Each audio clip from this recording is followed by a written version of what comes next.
Assalamualaikum, nama saya Muhammad Syukri bin Muhammad Rizwan Tan dan saya mewakili ahli kumpulan saya dalam pembentangan tugasan kumpulan. Dan tajuk yang diberikan kepada kami ialah refleksi isu sepanjang pandemik COVID-19, iktibar dan pengajarannya.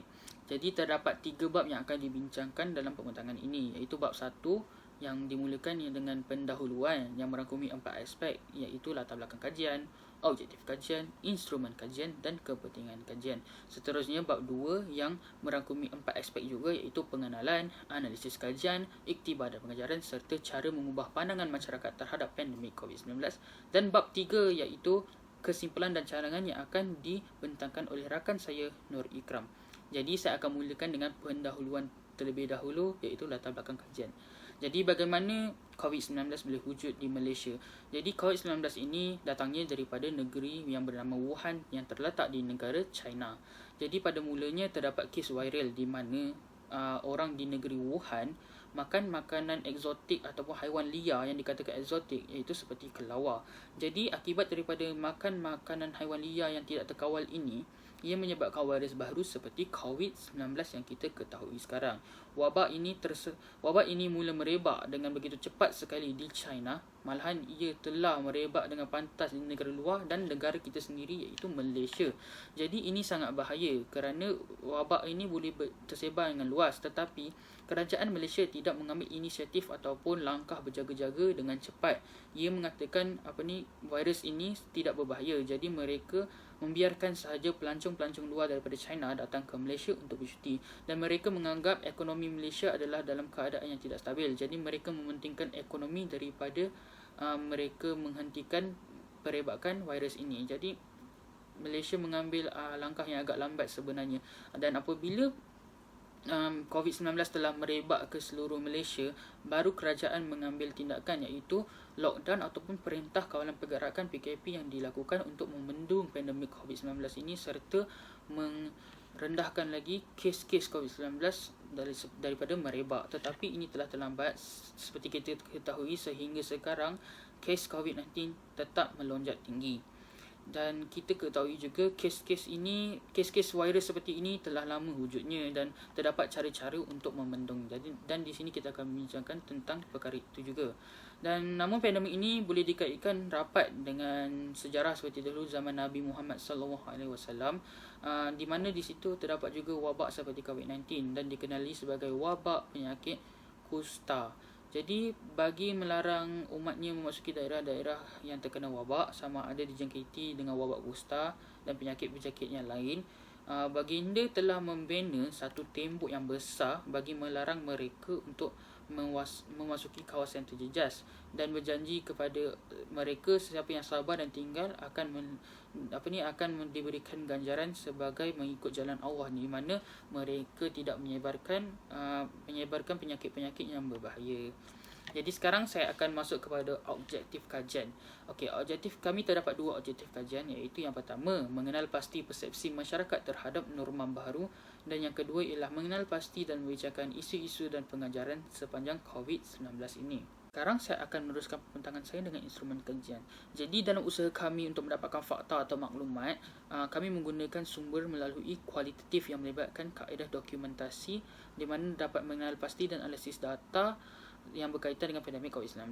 Jadi penulisan perlulah dibuat dengan instrumen kajian bagi memudahkan pembaca untuk merujuk dan memahami kaedah yang diguna pakai. Jadi instrumen kajian yang digunakan pada kajian ini ialah kaedah dokumentasi, di mana merupakan satu inisiatif yang paling bagus kami boleh gunakan memandangkan situasi tidak mengizinkan, kerana kami tidak boleh menyolah selidik dan mengambil sampel-sampel yang diperlukan. Jadi kaedah ini merangkumi kaedah kependudukan etnografi melalui sumber primer dan sekunder seperti keratan akhbar, artikel ataupun jurnal, yang menerangkan situasi setiap tempat yang berbeza mengikut bilangan kes dan isu yang dikaji.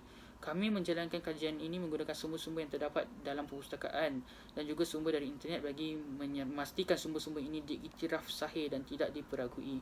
Kedua kaedah yang digunakan adalah kaedah analisis data. Kaedah ini terdapat 2 jenis, iaitu induktif dan diduktif. Kaedah diduktif dan induktif digunakan sebagai satu langkah untuk mengambil beberapa fakta yang boleh dijadikan sebagai panduan bagi mengumpulkan garis panduan atau langkah-langkah yang sedia ada dalam rujukan bagi memudahkan pembaca untuk menerima mesej, dan ingin diterima oleh pengkaji dapat membuat rumusan berdasarkan pandangan-pandangan yang dikemukakan oleh setiap pihak, terutamanya daripada pihak kerajaan, lagi memandang kes ini.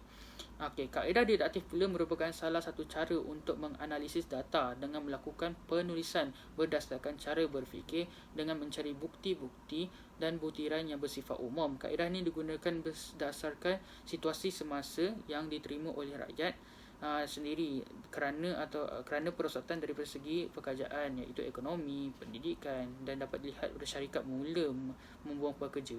Malah ianya juga menjejaskan sektor pelancongan, di mana kita tidak boleh mengambil pelancong luar datang ke Malaysia dan juga kita tidak boleh keluar ke luar negara. Jadi sektor pelancongan sangat terjejas kerana kita juga dikenali bahawa ekonomi kita meningkat dengan sektor pelancongan. Sekarang saya akan meneruskan dengan kepentingan kajian. Jadi kepentingan kajian ini adalah bertujuan untuk mengenal pasti hikmah dan mengambil iktibar daripada pandemik COVID-19. Seperti yang kita tahu, wabak COVID-19 ini adalah satu virus yang amat berbahaya sehingga ia boleh meragut nyawa kita. Jadi pelbagai inisiatif dan juga langkah-langkah bagi membendung COVID-19 telah dilakukan di seluruh dunia. Antaranya adalah untuk memastikan setiap individu mematuhi peraturan dan juga garis panduan bagi memastikan kegiatan ekonomi dapat dijalankan seperti sedia kala, tetapi dapat membendung virus sama sekali dalam masa yang sama. Jadi slogan "Kita Jaga Kita" merupakan salah satu kata-kata yang sangat popular digunakan ketika ini. Jadi kita jaga kita, maknanya ekonomi berjalan, tapi kita jaga diri sendiri kita supaya tidak terkena dengan virus pandemik COVID-19. Jadi selain itu terdapat juga kita juga dapat merapatkan ukhuwah sesama umat manusia, tidak kira bangsa maupun agama. Kerana sepanjang COVID-19 kita boleh membantu sesama sendiri dan kita boleh meluangkan masa bersama keluarga kita yang tercinta. Kita juga dapat merapatkan hubungan sesama kejiranan kerana kita harus menjaga diri kita dan juga kawan sekitar kita agar COVID-19 ini tidak tersebar lagi. Dan pada masa yang sama, kita juga harus mengambil iktibar atas segala perkara yang menimpa ke atas kita. Kita sebagai umat Islam, kita harus percaya setiap bala maupun ujian datang pada Allah mesti ada hikmahnya. Jadi kita juga boleh menghapus dosa kita ketika ini. Ini juga adalah penunjuk daripada Allah SWT kepada kita bahawa kita tidak boleh sesuka hati memakan haiwan liar yang dilarang oleh Allah dan juga di dalam Al-Quran. Jadi kita haruslah mengikut perintahnya. Sekarang saya akan meneruskan dengan merealisasikan landasan hukum Islam yang sebenar. Kerana apabila mentadbir sesebuah kerajaan dengan betul, kita haruslah menyedari bahawa kesihatan amatlah penting. Jadi kita mestilah jaga kesihatan bagi memastikan fizikal yang kuat juga sepanjang pandemik ini. Kita macam sentiasa, contohnya lah khalifah sentiasa mengutamakan kesihatan sepanjang mereka berperang dan juga menjaga kerajaan. Kerana apabila semua orang dalam keadaan yang sihat, negara pun akan menjadi sihat kerana otak yang cerdas dan juga fizikal yang kuat. Di sini kita dapat mengetahui bahawa betapa pentingnya kesihatan kita dan juga nyawa kita kerana ia adalah perkara yang tidak ternilai dan juga tidak dapat dibeli dengan wang. Kita sebagai umat Islam harus bersyukur dan menikmati kesihatan yang diberikan Allah SWT. Akhir sekali kita mengetahui bahawa perubahan akan berlaku dari masa ke masa, iaitu keadaan tidak akan kekal sama secara statik, di mana masalah baru akan timbul pada setiap zaman yang berbeza. Sebagai contoh, macam zaman sekarang, COVID-19 menyebabkan banyak masalah berlaku dari segi ekonomi, sosial, terutamanya kesihatan. Jadi kita mendalami sifat khalifah yang sebenar. Jika kita mendalami, kita boleh adaptasi perubahan ini dengan ke arah yang lebih baik dan juga dapat memutuskan COVID-19. Ini boleh dikatakan bahawa kita juga melaksanakan tugas dan peranan manusia sebagai khalifah di bumi jika kita dapat menghalang COVID-19, kerana menjaga kesihatan tubuh badan, tidak menasihkan diri sendiri dan tidak menyusahkan orang yang berada di sekeliling kita. Jadi setakat tidak menyebarkan virus adalah cukup bagus dan kita telah menjalankan tugas sebagai umat Islam. Sekarang saya akan meneruskan saya punya pembentangan dengan bab 2, iaitu isi, analisis dan perbincangan. Jadi, pengenalan yang boleh saya berikan sekarang ialah novel coronavirus ditemui di Wuhan yang dinamakan sebagai COVID-19. Coronavirus adalah tergolong dari dalam satu virus yang lazimnya menjangkiti saluran pernafasan. Terdapat juga beberapa jenis coronavirus seperti Severe Acute Respiratory Syndrome coronavirus iaitu SARS dan Middle East Respiratory Syndrome Related Coronavirus MERS-CoV Jadi jangkitan coronavirus boleh menyebabkan spektrum gejala daripada selsema biasa kepada radang paru-paru yang teruk. Jadi pada demam biasa boleh jadi radang paru-paru yang teruk. Ini akan menyebabkan kematian yang lebih teruknya. Virus ini merupakan spesies virus baru yang belum pernah dijangkiti oleh manusia terhalu. Jadi tiada vaksin buat masa ini.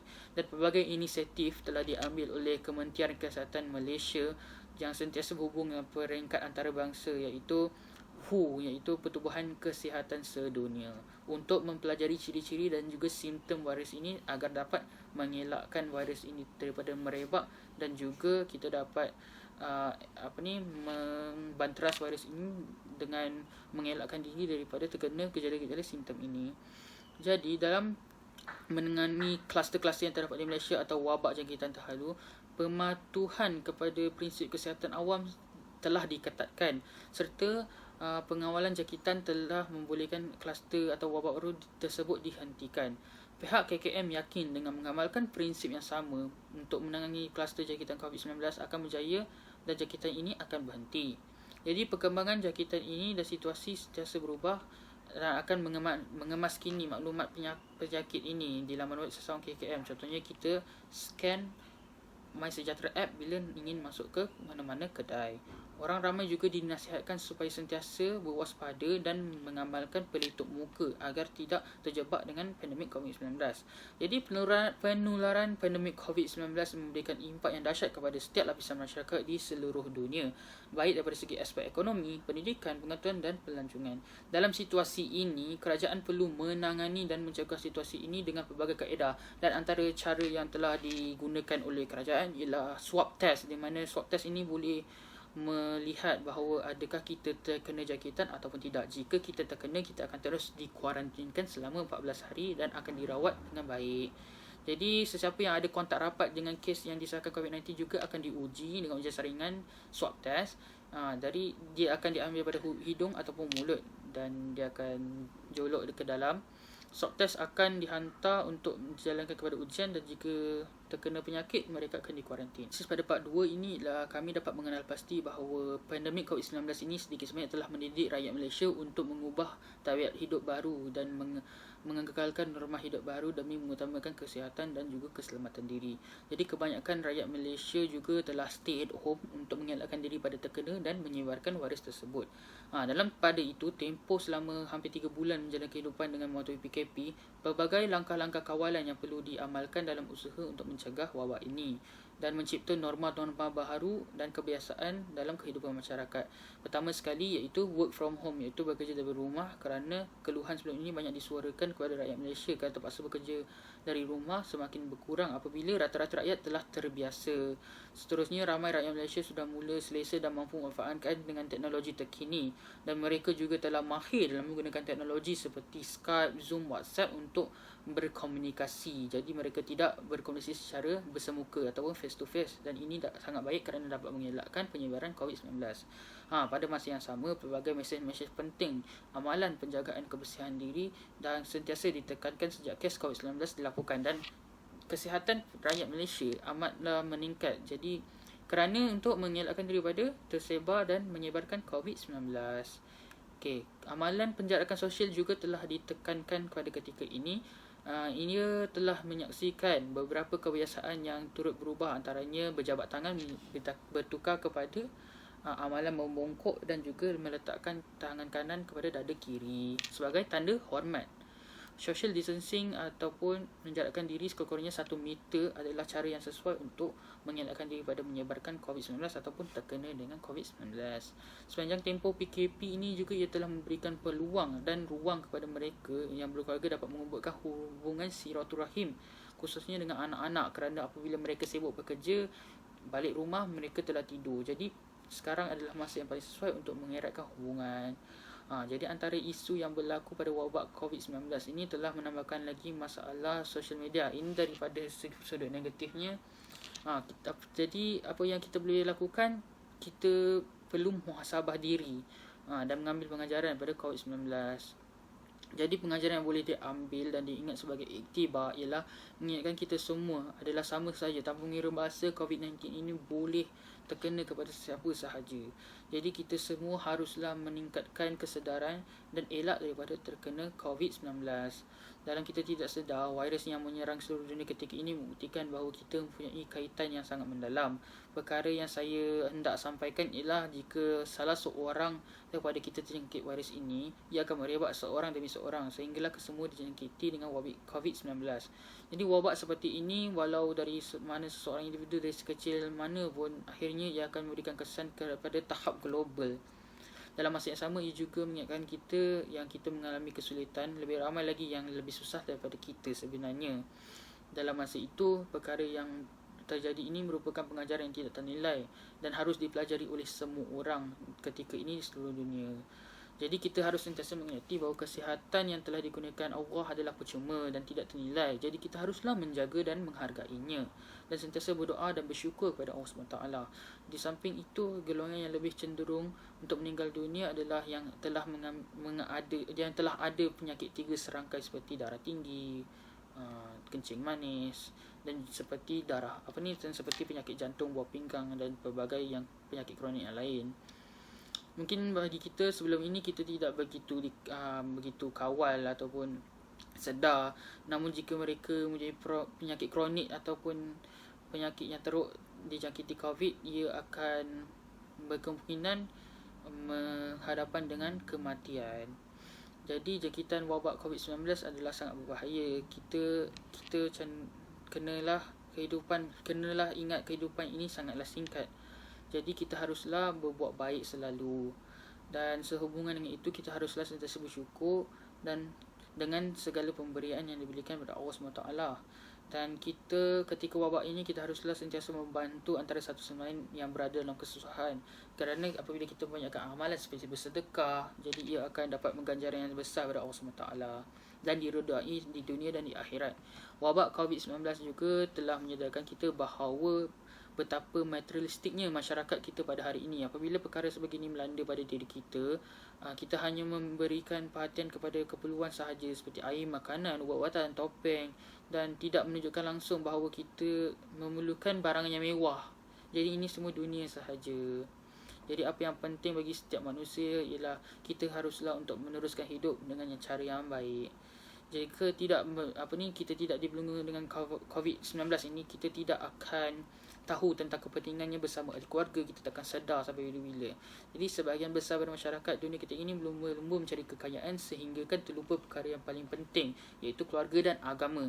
Bagi setengah daripada kita, kerja adalah segala-galanya bagi mereka, sedangkan kita tahu bahawa kita haruslah menjaga hubungan kita dengan Allah.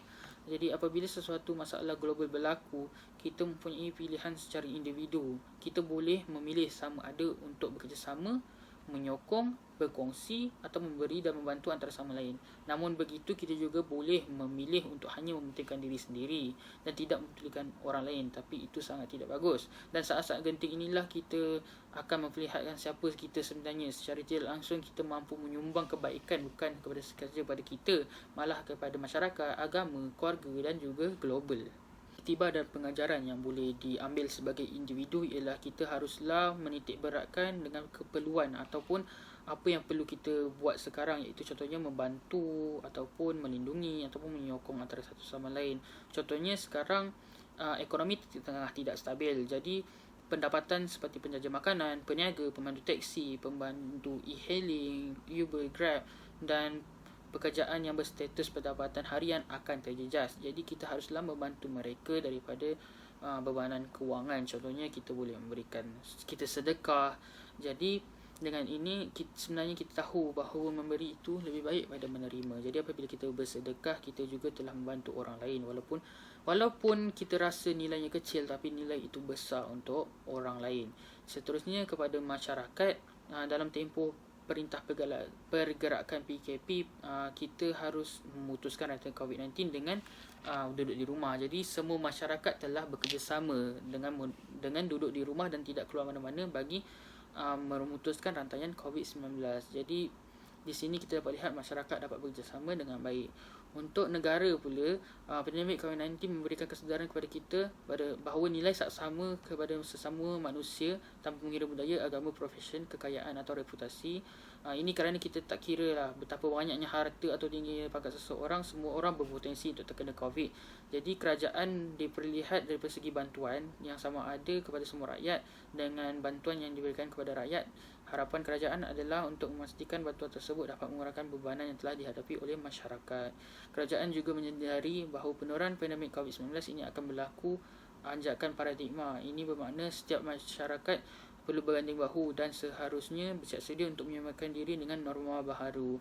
Dan terutamanya kita haruslah menghargai frontliners kita yang selalu membawa hasil yang positif bagi menangani COVID-19. Pihak kerajaan telah mengeluarkan beberapa garis panduan untuk melaksanakan norma baharu. Persiapan terpenting adalah daripada sudut awal mental, iaitu kebolehan mengalih ataupun melewati batasan pemikiran dan perasaan demi untuk kebaikan diri dan masyarakat. Perkara yang terakhir yang saya akan bincangkan dalam pembentangan ini ialah cara mengubah pandangan masyarakat terhadap COVID-19. Jadi cadangan kami ialah kita sendiri haruslah mempunyai disiplin dan pembentukan kawalan diri yang baik dalam memastikan kita tidak tersilap langkah dan terjerumus dalam COVID-19. Jadi seperti mana kita berpegang teguh kepada agama kita dan ajaran ahli sunnah wal jamaah agar kita tidak terjebak dalam ajaran sesat dan bercanggah dengan Allah SWT. Jadi untuk menjayakan kawalan diri yang bagus, contohnya kita boleh mengikut arahan kerajaan di mana kita harus mematuhi prosedur 3S, iaitu mengelakkan diri pada kawasan yang sesat, sempit dan sembang. Contohnya sembang secara berjauhan iaitu 1 meter. Dan seterusnya ialah mengubah persepsi atau pemikiran individu itu sendiri. Jadi contohnya kita haruslah berfikir dengan lebih matang atau rasional, seperti memandang pandemik ini bukan hanya bersudut negatif tetapi juga ambil daripada aspek positifnya. Contohnya kita dapat berfikir dengan lebih matang, memanfaatkan masa dengan lebih baik ketika pandemik ini. Sebagai contoh, kita boleh memanfaatkan masa dengan kita boleh mengisi masa lapang untuk menambahkan ilmu, menghadiri majlis ilmu seperti webinar-webinar yang diadakan dan menggunakan gadget ke arah yang lebih baik dan menyesuaikan diri dengan norma baru seperti bekerja di rumah. Kita boleh menghadiri majlis ilmu atas talian yang seperti saya mention tadi ialah webinar-webinar walaupun tidak dapat bersemuka, tetapi ilmu tetap berjalan dan tidak boleh diputuskan. Jadi intinya pengurusan masa yang baik haruslah diperhatikan agar ia tidak disia-siakan kerana terdapat banyak sangat waktu di ketika pandemik ini.